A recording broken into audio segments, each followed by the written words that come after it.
పెంపుడు జంతువు లేదా పక్షిని ఎలా కొనుగోలు చేయాలి? పూర్తి వివరాలకు చదవండి రేపటి సాక్షి దినపత్రిక.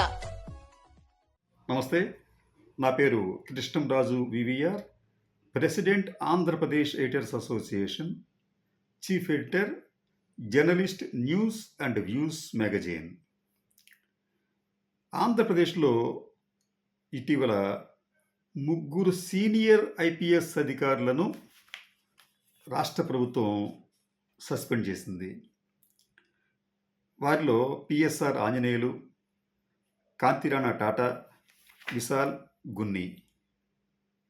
ఈ 3 ఐపీఎస్ అధికారులు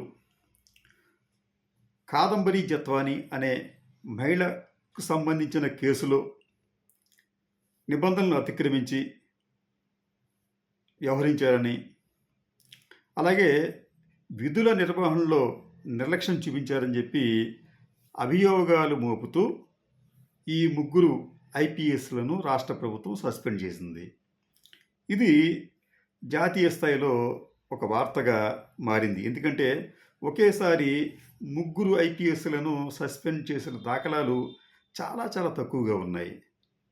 దీంతో జాతీయ మీడియా కూడా ఈ వార్తను ప్రముఖంగానే ప్రచురించింది. ఇది ఒక అంశం. రెండోది, అసలు ఈ కేసుకు సంబంధించి కాదంబరి జత్వాని ఆవిడ ఇచ్చిన కంప్లైంట్ ఏమిటి, తర్వాత ఆమెకు సంబంధించిన కేసులో ఈ ఐపీఎస్ అధికారులు నిబంధనలకు విరుద్ధంగా ప్రవర్తించారా, ఎవరు తప్పు చేశారు, ఎవరిని కాపాడే ప్రయత్నం చేస్తున్నారు, ఎవరి మీద కక్ష సాధింపు చర్యలకు పాల్పడుతున్నారు, ఇవన్నీ కూడా ఒకసారి మనం పరిశీలించాలి. ఎందుకంటే కాదంబరి జత్వాని గారు అమరావతి వచ్చి ఫిర్యాదు చేసిన 48 గంటల్లోనే ప్రభుత్వం అత్యంత వేగంగా స్పందించింది. దానికి ముందు ఈ యొక్క ఫిర్యాదు చేయటానికి వచ్చిన కాదంబరి జత్వానికి ఒక రకం చెప్పాలంటే ఈ ప్రభుత్వం ఎంతో ఆదరణతో తీసుకొచ్చింది. ఆవిడకి అక్కడ ఎయిర్పోర్ట్లో దిగిన దగ్గర నుంచి కంప్లైంట్ ఇచ్చేంత వరకు, తర్వాత ఆవిడ బస చేసిన హోటల్లోనూ చక్కటి సెక్యూరిటీ కల్పించారు. ఎందుకు ఆవిడ పట్ల ఈ రాష్ట్ర పోలీసులు అంత కేర్ తీసుకున్నారు? అంత హై ప్రొఫైల్ ఇదేనా కేసు అని చెప్పా. ఏది ఏమైనప్పటికీ కూడా పోలీసులు ఆమెను ప్యాంపరింగ్ చేస్తున్నట్టుగా, ఆమె పట్ల చాలా కేర్ తీసుకున్నట్లుగా కనిపించింది. ఆ తర్వాత ఆమె ఈ 3 ఐపీఎస్ల మీద కంప్లైంట్ ఇచ్చిన 48 గంటల్లోనే డీజీపీ గారు సత్వరమే స్పందించి ఎంక్వైరీ చేయించారంట. ఈ ఎంక్వైరీలో ఈ 3 కూడా నిబంధనలకు విరుద్ధంగా వ్యవహరించారని చెప్పి నిర్ధారించుకొని ఈ 3ని కూడా సస్పెండ్ చేశారు. అయితే ఇక్కడే మనకి ఒక సందేహం వస్తుంది. అదేమిటంటే కాదంబరి జత్వానీకి సంబంధించిన ఫిర్యాదులో ఈ 3 మీద అభియోగాలు మోపినప్పుడు ఈ అభియోగాల మీద ఎవరు, ఏ స్థాయి అధికారి దర్యాప్తు చేశారు? దీనికోసం అని చెప్పి ఏదైనా ఒక కమిటీ వేశారా, లేకపోతే వీరికన్నా సీనియర్గా ఉన్నా, లేకపోతే వేరే ఐపీఎస్లను ఎవరన్నా పెట్టి వీరి మీద దర్యాప్తు జరిపించారా? ఈ దర్యాప్తులో భాగంగా ఆ దర్యాప్తు చేసిన వారు ఈ 3 ఏదైనా వివరణ అడిగారా? ఈ 3 కూడా ఆ దర్యాప్తుకు సహకరించారా? అక్కడ వారేం అడిగారు, వీరేం చెప్పారు? ఇవన్నీ కూడా మనం ఆలోచించాలి. నిజానికి ఏంటంటే ఈ 3 కూడా దర్యాప్తు చేసిన వారు, అంటే మేము ఇన్వెస్టిగేట్ చేసామని చెప్పి అంటుంది ప్రస్తుతం ఆంధ్రప్రదేశ్ ప్రభుత్వం. ఎవరు చేశారు ఇన్వెస్టిగేషన్? వీరిని పిలవకుండానే వారిని ఎలా ఇన్వెస్టిగేషన్ చేయగలిగారు? కనీసం వీరి దగ్గర ఒక సంజాయిషి తీసుకోవాలి కదా. సాధారణంగా ఏమిటంటే ఇటువంటి కేసుల్లో ఇన్వెస్టిగేషన్ చేయాలంటే మీ మీద అట్లా కంప్లైంట్ వచ్చింది కాబట్టి మీరు దీని మీద మీ వివరణ ఏంటని చెప్పి ఒక షోకాజ్ నోటీస్ ఇవ్వాలి. ఈ షోకాజ్ నోటీసు అందుకోవటం ఒక ఎత్తు, ఆ తర్వాత దానికి వీరు చెప్పిన సమయానికి వచ్చి వాంగ్మూలం ఇవ్వటమా లేకపోతే తమ బాధను వినిపించడమో చేయాలి. అదే సమయంలో వీరు కొంత సమయాన్ని కూడా మరికొంత సమయాన్ని కూడా అడిగే అవకాశం కూడా ఉంటుంది. కానీ ఇక్కడ అసలు ఇటువంటివి ఏమీ జరగలేదు. జరగకపోగా మేము దర్యాప్తు చేసాం అని చెప్పి ఈ ముగ్గురిని సస్పెండ్ చేశారు. ఇక్కడ ఏమవుతుందంటే వీరు ఐపీఎస్లు అయినప్పటికీ కూడా అందరిలాగే వీరికి కూడా ప్రాథమిక హక్కులు ఉంటాయి. ఈ ప్రాథమిక హక్కులను ఈ రాష్ట్ర ప్రభుత్వం ఎందుకు కాల రాస్తోంది? అదొకటి. లేదు, ఈ ఐపీఎస్ని మేము విచారించాం అంటే విచారిస్తే ఏం చెప్పారు? వాళ్ళు అంగీకరించారా తాము చేసిన తప్పుని? వారు చేసిన తప్పును అంగీకరిస్తే మీరు సస్పెన్షన్ చేయొచ్చేమో. అసలు మీరు వారిని పిలవలేదే, వారి దగ్గర నుంచి మీరు ఎటువంటి వివరణ తీసుకోలేదే అనేది ఒక ఉల్లంఘనగా కనిపిస్తోంది. అంటే నిబంధనలకు నీరు గార్చారు లేదా నిబంధనలు ఉల్లంఘించారు అని చెప్పడానికి ఇది ఒక అంశంగా మనం భావించాలి. అసలు ప్రధానమైన అభియోగం ఏంటంటే జత్మలాని అంటే కాదంబరి జత్వానీని ఎప్పుడో ఒక కేసులో ఒక పారిశ్రామికవేత్తను బ్లాక్మెయిల్ చేసింది అన్న ఒక కేసు ఉంటే ఆ కేసుకు సంబంధించి ఆమెను ఎంక్వైరీ జరుగుతూ ఉంటుంటే దానికి సంబంధించిన అభియోగాలు, తర్వాత బాంద్రా పోలీస్ స్టేషన్లో కేసు ఉండటం, ఇవన్నీ ఫస్ట్ ఆమె మీద వచ్చిన ఆరోపణలు. ఇది అయిపోయిన తర్వాత ఆంధ్రప్రదేశ్కు సంబంధించి కుక్కల విద్యాసాగర్ అని చెప్పి ఒక వ్యాపారవేత్త, ఆయన కూడా ఈ అమ్మాయి మీద కేసు పెట్టారు.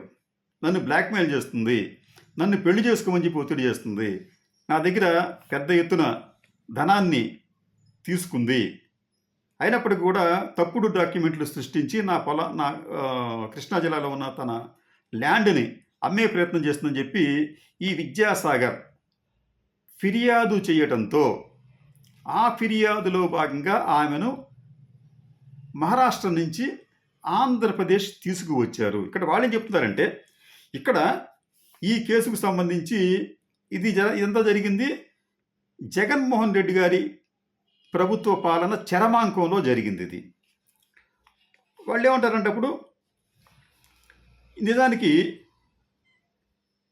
ఈ జనవరి 31వ తేదీన కంప్లైంట్ వస్తే, అయితే జనవరి 31వ తేదీన ఈ ముగ్గురు కంప్లైంట్ తీసుకొని రామాంజనేయులు గారు ఎంక్వైరీ చేయమని చెప్పి ఆవిడని పిలిచి ఎంక్వైరీ చేయమని చెప్పారంట జనవరి 31వ తేదీ. అయితే వారు వెళ్ళి తీసుకురావడం జరిగింది, పోలీసులు వెళ్ళి విజయవాడకి తీసుకురావడం జరిగింది ఆవిడని. కానీ ఎఫ్ఐఆర్ అనేది ఫిబ్రవరి 2వ తేదీన వేశారు అన్నది ఈ ముగ్గురు ఐపీఎస్ల మీద ఉన్న ప్రధాన అభియోగం. అసలు మీకెందుకు అంత తొందర? ఎవరో ఒక కంప్లైంట్ ఇస్తే మీరెందుకు అంత అత్యుత్సాహం చూపించి ఆవిడ్ని, అంటే ఎఫ్ఐఆర్ కూడా కాకుండానే ఆవిడ్ని మీరు ఎందుకు విజయవాడ పిలిపించారు అన్నది ఈ ముగ్గురి మీద ఉన్న ప్రధానమైన అభియోగం. అంటే ఇప్పుడు ప్రస్తుత ప్రభుత్వం ఏం చెప్తుందంటే మీరు ఈ విషయంలో నిబంధనలు ఉల్లంఘించేశారు, ఆమెను మీరు హెరాస్ చేశారు, ఎఫ్ఐఆర్ కట్టకుండానే మీరు ఆవిడ్ని విజయవాడ తీసుకొచ్చారు అని చెప్పి ఇది ఒక అభియోగం, ప్రస్తుత ప్రభుత్వం చేస్తున్న అభియోగం. సరే, ఎఫ్ఐఆర్ చేయకుండానే ఎవరినైనా అరెస్టు చేయవచ్చా అంటే ఖచ్చితంగా చేయవచ్చు. సిఆర్పిసిలోని 42 అలాగే 151 సెక్షన్ల ప్రకారం ఎవరి మీద అనుమానం ఉంటే వారిని అరెస్టు చేసి ఎంక్వైరీ చేసి తర్వాత ఎఫ్ఐఆర్ కట్టవచ్చు.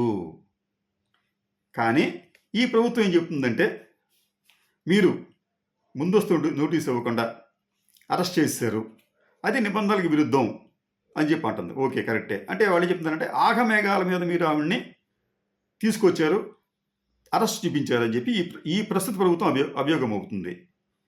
అయితే ఈ ప్రభుత్వమే ఏం చేసింది మరి అక్కడ? ఈ జత్వానీ ఈ ముగ్గురు ఐపీఎస్ల మీద ఇచ్చిన కంప్లైంట్ని ఆగమేఘాల మీద పరిశీలించి ఇన్వెస్టిగేషన్ చేయించేసి ముగ్గురు ఐపీఎస్లను సస్పెండ్ చేస్తున్నట్లుగా ప్రకటించింది. అంటే గత ప్రభుత్వంలో ఈ ముగ్గురు తప్పు చేశారని చెప్పి మీరు భావిస్తూ మీరు చేసింది ఏంటి? మీరు అదే తప్పు చేస్తున్నారే, ఈ ప్రభుత్వం కూడా అదే తప్పు చేస్తుంది. కాబట్టి మీకు తప్పులు ఒప్పులు గురించి మాట్లాడే నైతిక హక్కు అర్హత మీకు ఎక్కడుంటుంది, ఈ ప్రభుత్వానికి ఎక్కడుంటుంది అనేది కూడా మనం ఒక్కసారి ఆలోచించాలి. ఇది ఒక అంశం.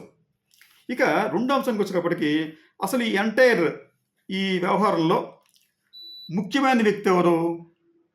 కాదంబరి జత్వానీ గారు.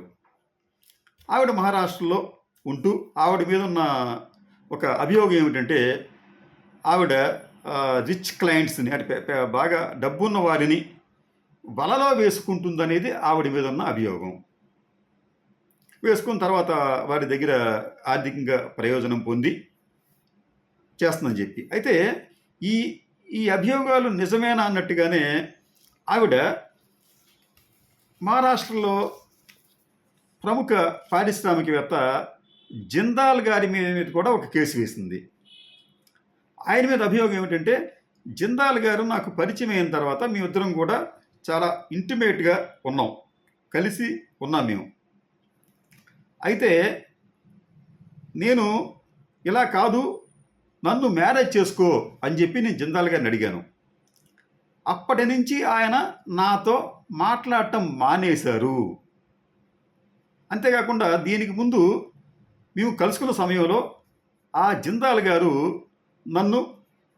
నాపై అత్యాచారం చేయడానికి కూడా ప్రయత్నించారు, అనుచితంగా ప్రయత్నించారు అని స్వయంగా ఈ కాదంబరి జత్వానీ గారు ఒక కంప్లైంట్ని మహారాష్ట్రలో జిందాల్కి వ్యతిరేకంగా ఇచ్చారు. అంటే ఈవిడేంటి, నేను జిందాల్ గారితో నాకు క్లోజ్ రిలేషన్స్ ఉన్నాయి అని చెప్పి అంగీకరించింది. ఈ జిందాల్ గారు ఎవరు? అప్పటికే ఆయనకి దాదాపు 67 ఆయనకి దాదాపు 65 సంవత్సరాలు ఎంతో వయసు ఆయనకి అది. అంతేకాకుండా ఆయనకి 3 కొడుకులు 7 మనవలు ఉన్నారు, భార్య బతికే ఉంది. ఇంత ఫ్యామిలీ ఉన్న ఈ జిందాల్ గారిని మ్యారేజ్ చేసుకోమని చెప్పి అసలు ఈవిడ కోరటం అనేది నైతికత కిందకి వస్తుందా లేదా? అసలు ఆవిడ అట్లా కోరవచ్చా? ఓకే, కోరింది, తప్పేం కాదనుకుందాం పోని. అయితే ఆయన పెళ్లి చేసుకోనంటే నువ్వు కక్ష కట్టి ఆయన మీద మీరు కేసులు పెట్టారు, దానికి మీ ఫిర్యాదే సాక్ష్యం. అయితే ఈ ఫిర్యాదులో ఉన్న లోపాలు ఏమిటంటే, అంటే ఇదంతా కూడా బాంద్రా పోలీసులు ఇన్వెస్టిగేట్ చేసి కోర్టుకి ఇచ్చిన రిపోర్ట్ ఏమిటంటే, ఈవిడేం చెప్పిందంటే ఈవిడని ఈ జత్వానీ గారిని జిందాల్ గారు అది ఎప్పుడంటే హోటల్ తాజ్ ల్యాండ్ అనే హోటల్లో ఈమె ఒక రూమ్ బుక్ చేసిందంట ఈవిడ పేరున. బుక్ చేసి జిందాల్ గారిని ఆహ్వానించింది. జిందాల్ గారు అక్కడికి వెళ్ళారు అనేది ఈవిడ చేసిన ఆరోపణ. అక్కడ నా పట్ల అతను జిందాల్ అనుచితంగా ప్రవర్తించాడు అనేది ఆవిడ అభియోగం.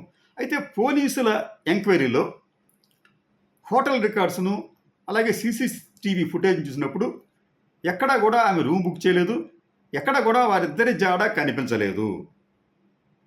కాబట్టి ఈ అంశం అనేది ఈ ఆరోపణలో నిజం లేదని చెప్పి వాళ్ళు నిర్ధారించారు. ఇక రెండో దానికి వచ్చేటప్పటికి 2021 అక్టోబర్ 8న దుబాయ్లో నేను జిందాల్ గారిని కలుసుకున్నాను, అక్కడ అతను ఏదో చేయబోయాడు అనేది రెండో అభియోగం. అయితే ఈ అభియోగానికి వచ్చేటప్పటికి ఆ రోజున జిందాల్ తన పారిశ్రామిక యూనిట్ అలీబాగ్లో ఉంటే ఆ అలీబాగ్లో ఆయన ఒక సమావేశంలో ఉన్నాడు ఉదయం నుంచి సాయంత్రం వరకు కూడా. ఆ రోజున దుబాయ్లో లేడు. ఇదే విషయాన్ని ముంబై పోలీసులు నిర్ధారించుకున్నారు. ఇక మూడో విషయానికి వచ్చేటప్పటికి ఈ జిందాల్ గారు తన ప్రధాన కార్యాలయం కేసీబీ ఆఫీస్ అంట దాని పేరు, అక్కడ నా మీద లైంగికంగా దాడి చేశారు అని చెప్పి ఒక ఆరోపణ చేసింది.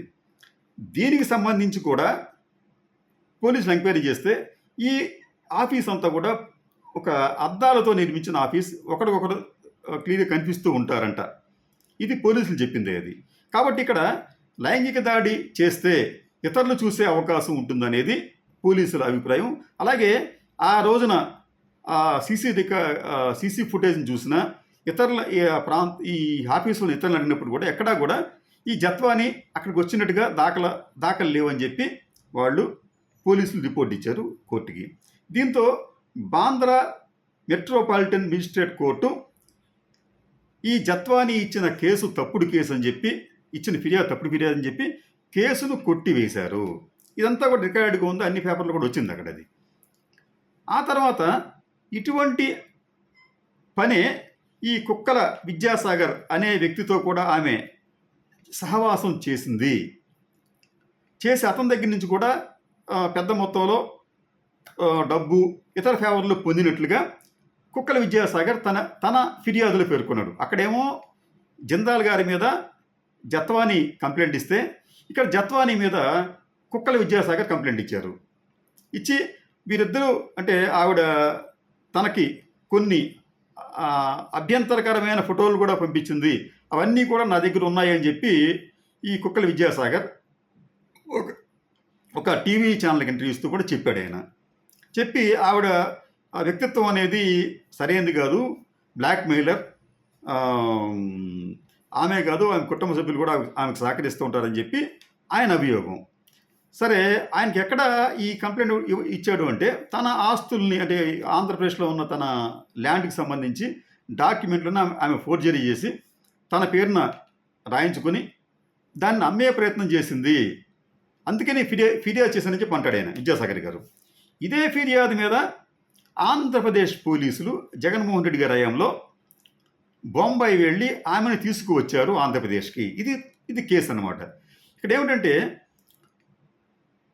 కాదంబరి జత్వాని గారు జిందాల్ మీద ఇచ్చిన ఫిర్యాదులో నేను జిందాల్ గారు చాలా క్లోజ్గా ఉండేవాళ్ళం అని చెప్పి ఒప్పుకుంది. జిందాల్ గారిని పెళ్లి చేసుకోమని చెప్పి అడిగాను, ఆయన అంగీకరించలేదు అని చెప్పి అంగీకరించింది.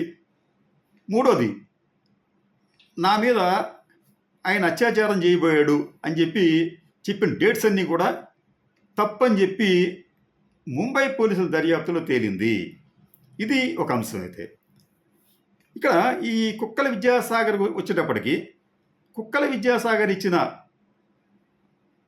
ఫిర్యాదుకు సంబంధించి ఆమెను ఇంట్రాగేషన్ చేశారు ఆంధ్రప్రదేశ్ పోలీసులు.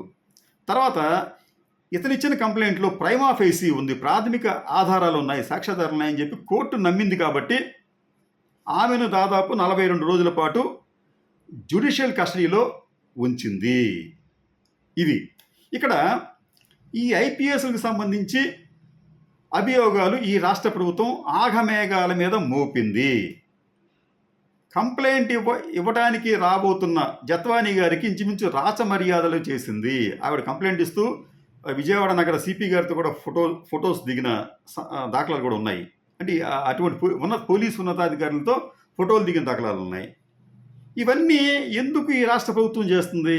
ఈ ముగ్గురు అధికారుల మీద కక్ష కట్టినట్లుగా ఎందుకు వ్యవహరిస్తోంది అంటే ఒక కారణం ఏమిటంటే ఆంధ్రప్రదేశ్లో ప్రస్తుతం రెడ్ బుక్ రాజ్యాంగం నడుస్తుందన్న ఆరోపణలు వెల్లువెత్తుతున్నాయి. నారా లోకేష్ గారు చెబుతున్నటువంటి ఈ రెడ్ బుక్లో ఈ ముగ్గురు ఐపీఎస్ అధికారుల పేర్లు కూడా ఉన్నాయని చెప్పి తెలుగుదేశం పార్టీ వాళ్ళు అంటున్నారు. అంటే దీనికి అనుగుణంగానే అంటే నారా లోకేష్ గారు ఏవైతే పేర్లు రాసుకున్నారో ఆ పేర్లలో ఉన్న వాళ్ళని తమ శైలిలో ఇబ్బంది పెట్టే ప్రయత్నాన్ని ఈ ప్రభుత్వం చేస్తుందేమోనన్న అనుమానాలు కలుగుతున్నాయి. నిజానికి ఏది ఏమైనా ఈ ఐపీఎస్ల ఉదంతం అనేది ఇవన్నీ కూడా నిలబడే కేసులు కాదు. ఖచ్చితంగా వీళ్ళు రేపు క్యాట్కి వెళ్తారు. వెళ్ళిన తర్వాత అక్కడ వారికి సంబంధించి అనుకూలమైన ఆ, ఫలితాలే వారికి వస్తాయి. కానీ ఈలోగా వారి క్యారెక్టర్ను నాశనం చేసే ప్రయత్నాన్ని ఈ ప్రభుత్వంలోని కొంతమంది పెద్దలు చేస్తున్నట్లుగా కనిపిస్తోంది. ఇది నిజానికి మంచి పరిణామం కాదు. ఈ రాష్ట్ర ప్రభుత్వానికి ఒక అంశం చెప్పాలనుకుంటున్నాం. అదేంటంటే, గత ప్రభుత్వం ఇట్లా చేసింది, గత ప్రభుత్వం ఇట్లా హింసించింది మమ్మల్ని అని చెప్పి ఈ ప్రభుత్వం పెద్దలు చెప్తున్నారు. ఓకే, అలా చేయడం తప్పే. అయితే ఆ ప్రభుత్వం అలా చేసిందని చెప్పి మేము కూడా ఇలా చేస్తామని చెప్పి మీరు చేస్తే మీరు తప్పు చేసినట్టు అవుతుంది అక్కడ. ఇక మీకు వారికి తేడా ఏముంది? కాబట్టి ఈ ప్రభుత్వం కూడా ఇకనైనా తన పద్ధతులను మార్చుకోవాలి. లేకపోతే ప్రజాస్వామ్యం అనేది ఆంధ్రప్రదేశ్లో అపహాస్యం పాలయ్యే ప్రమాదం ఉంటుంది.